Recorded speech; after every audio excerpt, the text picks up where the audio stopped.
Jung referred to this process as the negrado, the dark night of the soul, where all that is false within must perish. In this intense inner darkness, a woman confronts not only her conditioned beliefs about relationships, but also the deeper patterns that have shaped her life. She faces the mother complex, which may have taught her that her worth depended on caring for others at her own expense. She encounters the animus, the masculine aspect of her psyche, which she might have projected onto men instead of integrating into herself. She also meets her shadow, the aspects of herself she deemed unacceptable in her pursuit of love and approval. This confrontation with the unconscious is both frightening and essential. Emerging from this process, the woman is fundamentally transformed. She no longer relies on external validation to recognize her own value. She has become what Jung described as differentiated, capable of standing alone, not out of fear of intimacy, but because she has learned to cultivate intimacy with herself first. Her home transforms into more than just a shelter. It becomes a temple, a laboratory, and a sanctuary. The energy surrounding her shifts, emanating from her own centered presence rather than from seeking it elsewhere. She learns to sustain her emotional climate independently, without relying on others to regulate her inner world. This is deeply spiritual work, a process of creating what could be called a sacred vessel of consciousness. You might wonder what becomes of her capacity for love through this journey. Does stepping back from romantic partnerships mean stepping back from love itself? In fact, the opposite is true. Let's start at the point where genuine understanding begins, in the choice of a woman to step away from the world's gaze and exist for herself alone. When a woman disengages from the pursuit of romantic relationships, she enacts what Jung might describe as the shedding of the persona, the carefully constructed mask we adopt to gain social approval. This act is not mere rebellion. It is a spiritual necessity, a call from the depths of her psyche urging authenticity over acceptance. A woman who opts for solitude over compromise has heard what many cannot, the quiet voice of her true self beneath layers of societal conditioning. This withdrawal usually starts subtly. She may feel exhausted by performing femininity in ways that no longer resonate. Smiles that once came naturally now feel like burdens. Conversations about finding the right partner begin to feel like choosing the right cage. Something primal within her awakens, a recognition that the life script she's been following was written by others, for others, and not for her own truth. Jung noted that individuation, the process of becoming whole, often requires stepping away from collective expectations. For women, this detachment can be especially significant because much of feminine identity has historically been defined in relation to others rather than in relation to oneself. A woman who chooses to live alone is not necessarily avoiding relationships. Rather, she is cultivating the most fundamental connection of all, the one with her own soul. Have you ever noticed how some women exude a sense of completeness that clearly comes from within, rather than relying on external approval? There is a certain depth in their eyes, reflecting inner dialogue and personal insights.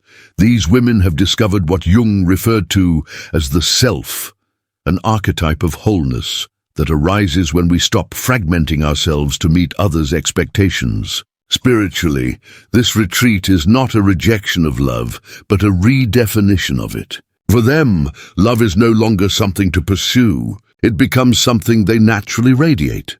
They transition from the role of seeker to that of source.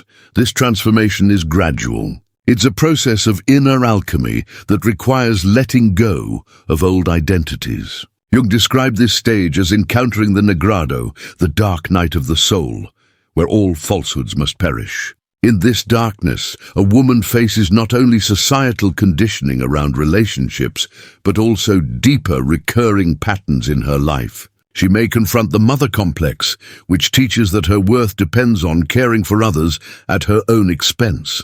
She also meets the animus, the masculine element within her psyche, which she may have previously projected onto men Instead of integrating it within herself, she encounters her shadow, the aspects of herself she once considered unacceptable in her pursuit of being loved. Facing these hidden parts of the unconscious can be intimidating, yet it is essential.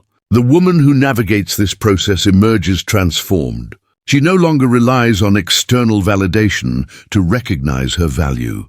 She has reached what Jung referred to as differentiation, able to stand independently, not from fear of connection, but because she has first cultivated intimacy with herself.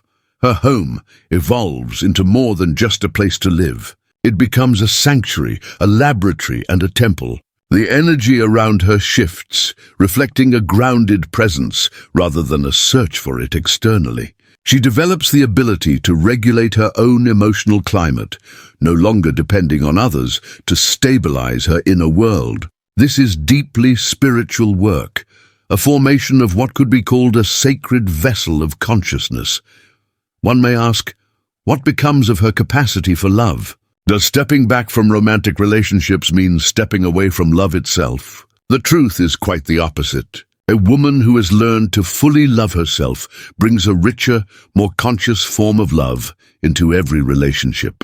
She loves without need, without the tension born from inner emptiness. Her love becomes a gift rather than a transaction, an expression of presence rather than performance. Carl Jung described this as the transcendent function, the psychological process that enables us to hold opposing forces in creative balance.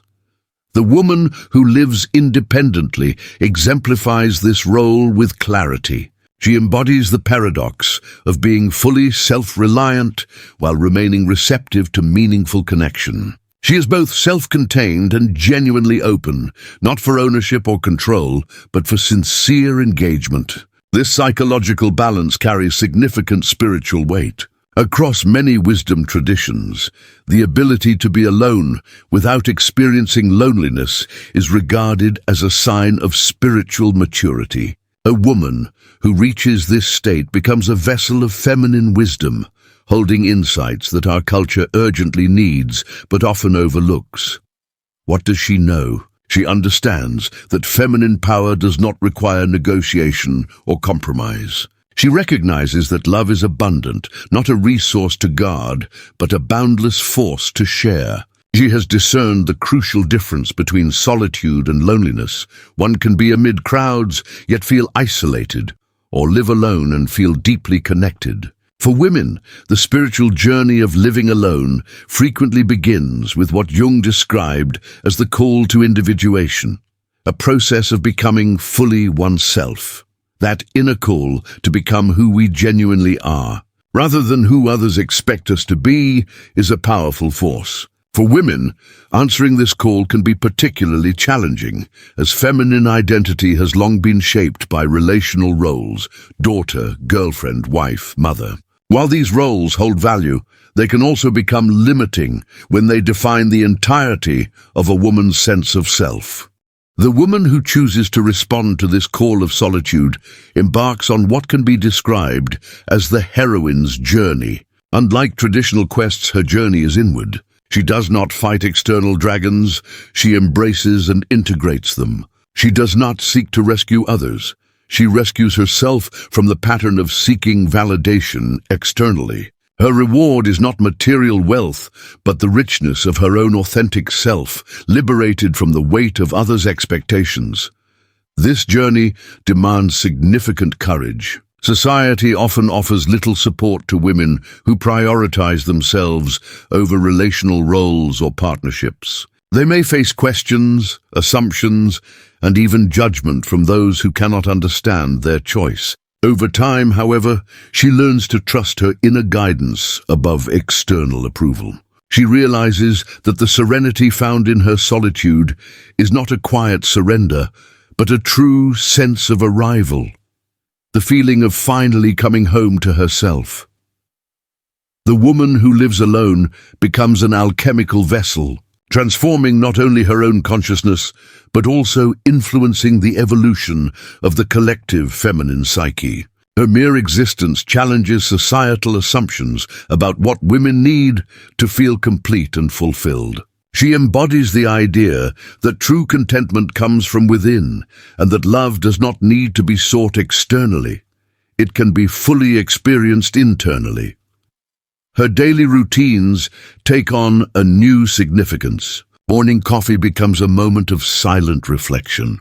Evening solitude turns into a conversation with her deeper self. She learns to observe and understand the subtle currents of her emotional world with the accuracy of a scientist and the devotion of a mystic. Her life becomes her practice, her home, her sanctuary, her solitude, her form of prayer.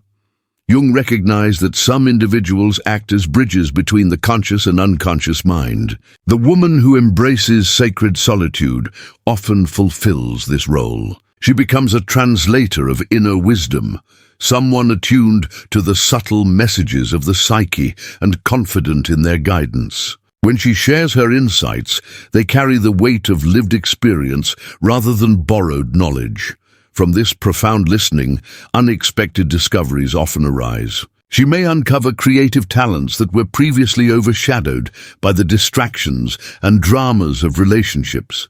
She may feel naturally drawn to spiritual practices, healing arts, or forms of service that demand the kind of inner spaciousness that only comes from prolonged solitude. Her contributions to the world begin to emerge from abundance rather than lack, from overflow rather than need. A woman living alone without a man often realizes that she has, in a sense, been living with many men all along. The internalized voices of masculine conditioning that dictated what she should desire, how she should behave, and what would make her acceptable. A crucial part of her spiritual journey is distinguishing between the authentic masculine wisdom within her psyche and these colonizing voices that never reflected her truth. As she clears this internal space, a transformation occurs. The animus, Jung's term for the masculine aspect of the feminine, psyche, shifts from being an internal critic or a source of absent longing into a channel of focused intention and creative energy. She no longer projects her strength onto men who may not deserve it. Instead, she claims her power, applies it deliberately, and aligns it with her genuine vision. This process cultivates what can be described as a woman of true power, not dominance over others, but harmony and alignment with life itself. Her magnetism does not stem from seeking attention, but from her ability to sustain focus on what truly matters to her. Her presence influences others, not through effort, but through simply being. She embodies what Jung described as self-realization, a person who has connected deeply with the core of her own nature. The spiritual contribution of such women is profound. They serve as living examples of feminine completeness that does not depend on external validation. They show that joy can arise from within, that peace can be nurtured rather than chased, and that love can be offered freely because it originates from an internal source rather than external need. Their lives give permission to other women sensing their own call to solitude. By quietly and fully living their truth, they become guiding lights for those navigating the delicate balance between societal expectations and authentic desires. They expand what is possible for the feminine psyche today. You may know such a woman personally. Perhaps she is the friend who remains content despite years of being single. Maybe she is the colleague whose grounded presence inspires admiration and occasionally unease. She could be the neighbor who tends her garden with almost sacred dedication, or the woman in the bookstore whose book suggestions feel uncannily precise, as if drawn from a deeper understanding. Once you learn to recognize them, you realize these women are everywhere. They are the custodians of an ancient feminine wisdom that existed long before the Industrial Revolution reshaped women's roles primarily into wives and mothers. Within them lies the memory of a time when women were oracles, healers, and guardians of sacred knowledge. Their solitude is not loneliness, but a period of incubation, a necessary condition for wisdom to mature and spiritual gifts to unfold. A woman who embraces sacred solitude often becomes a keeper of thresholds, someone to whom others turn with their most profound questions and life transitions. Her home becomes a space where truth can be spoken freely, because she has first learned to be honest with herself. Her friendships transform into sanctuaries, offering the rare gifts of presence without expectation, love without conditions, and wisdom without judgment. Carl Jung observed that certain psychological types fulfill essential roles within the collective psyche. The woman who chooses to live alone serves as what could be described as a feminine hierophant, a revealer of sacred mysteries. She shows that happiness does not need to be chased externally. Instead, it can be nurtured from within. She demonstrates that love is abundant because she has cultivated such deep self-love that it naturally extends to others. Her spiritual practice goes beyond personal growth, reaching into the realm of cultural healing. In a society that often undervalues solitude, reflection, and inner development, she preserves these practices as one would safeguard a sacred flame. Her life itself becomes a subtle form of activism, a lay, quiet challenge to the cultural notion that women must always be defined as part of something, rather than complete on their own. A woman who chooses to live independently embodies what Jung described as the transcendent function, the capacity to hold contradictions without tipping into extremes. She is simultaneously receptive and proactive, nurturing and strong, vulnerable yet resilient. She has learned to engage with the paradoxes of her nature instead of forcing them into socially accepted simplicity. Her daily life assumes the character of ritual, not through elaborate ceremonies, but through mindful recognition of the sacred within the ordinary. Brewing tea transforms into meditation. Reading becomes communion with timeless wisdom. Gardening becomes a direct engagement with the cycles of life, death, and renewal. In this way, her life itself becomes a spiritual discipline, fully integrated, complete, and whole. The woman who chooses to live in sacred solitude often feels naturally drawn to what Jung described as active imagination, the practice of engaging with the unconscious through symbols, dreams, and inner visions. Her solitude provides the quiet space necessary for these subtle inner communications to surface. She may keep dream journals, create art that surprises even herself, or write words that appear to come from a source beyond her conscious awareness. This connection with the unconscious allows her to act as a bridge between the visible and invisible worlds. She often develops what could be called a sixth sense about people and situations, a form of intuitive understanding that arises not from analysis, but from attentively sensing the subtle currents beneath surface appearances. This ability makes her a valuable counselor, friend, and guide to others. Choosing solitude does not mean withdrawing from love. Rather, it enables her to love more authentically, free from unconscious projections and the desperate needs that often shape romantic relationships. She can see others clearly and appreciate them for who they truly are, not for what they can provide. Her love becomes a form of witnessing, a way of recognizing and honoring the authentic self in others. This capacity for genuine love also extends to her relationship with herself. She cultivates what Jung called self-compassion, the ability to embrace her own struggles and imperfections with the same care she would offer a dear friend. She no longer needs to be perfect to deserve love because she has learned to accept herself fully, including her shadows and limitations. The spiritual maturity necessary for authentic solitude involves what could be described as emotional self-regulation. A woman who lives alone successfully has learned to regulate her own emotional state instead of relying on others to manage her inner world. She knows how to comfort herself in times of sadness, celebrate herself during moments of joy, and draw strength from within during challenges. This emotional self-reliance does not make her distant or detached. On the contrary, it allows her to be fully present for genuine connections because she approaches relationships from a place of completeness rather than need, from choice rather than dependency. Her relationships become sources of joy rather than tools for survival, experiences of beauty rather than transactions for security. A woman embracing sacred solitude often cultivates what could be described as a devotional relationship with life itself. Her focus becomes a form of mindful attention, her presence a kind of reverence. She may feel drawn to practices honoring the sacred feminine, whether through goddess-centered spirituality, earth-based traditions, or simply acknowledging the divine within her own body and mind.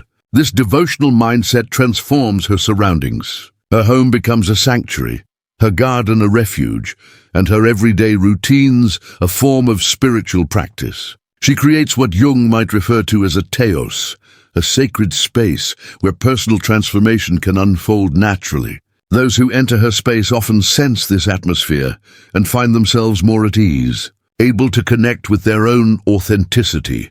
The woman who chooses to live alone represents a form of feminine strength that society rarely acknowledges, yet urgently needs. She shows that women can be whole without relying on others, that feminine energy can be self-sufficient rather than dependent. Her very presence challenges the widespread belief that women are inherently relational beings who cannot flourish in solitude. This defiance of cultural norms makes her both inspiring and unsettling. Some may project onto her their own fears of loneliness or their ingrained expectations of what women should desire. Others may feel motivated by her example, seeing in her a possibility they had never considered for themselves. She acts as a mirror, reflecting either the anxieties or the potential for freedom in those who observe her. The woman in sacred solitude often emerges as a teacher. Even without holding a formal instructional role, her life itself becomes a lesson, illustrating principles that cannot be fully captured in books. She demonstrates the possibility of joy without ownership, love without attachment, strength without rigidity, and receptivity without passivity. Her teaching is understated but deeply impactful. In a culture fixated on constant activity, she embodies the power of simply being. In a world consumed by noise, she carries the wisdom of quiet. In a society that measures worth by productivity, she highlights the inherent value of existing with conscious awareness. Her life becomes a living paradox, a koan that opens the mind to deeper understanding.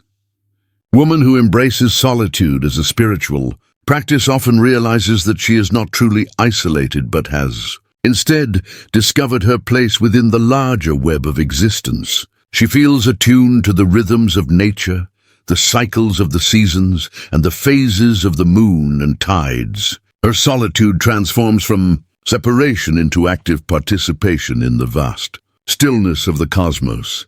This sense of cosmic connection often appears as what Jung described as synchronicity, meaningful coincidences that reveal an underlying order in life. Women living in conscious solitude naturally attract these synchronistic moments, as if their inner clarity allows them to perceive and engage with the subtle patterns linking all things.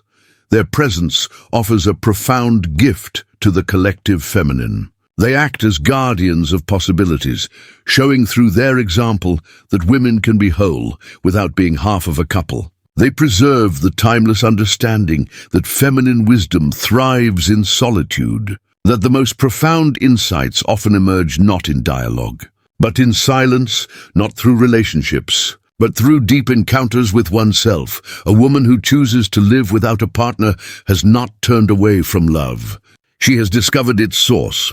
She has not dismissed partnership, but has learned to be her own beloved first. She has not retreated from the world, but has found her authentic place within it, carrying ancient wisdom that the world is only beginning to recognize it needs.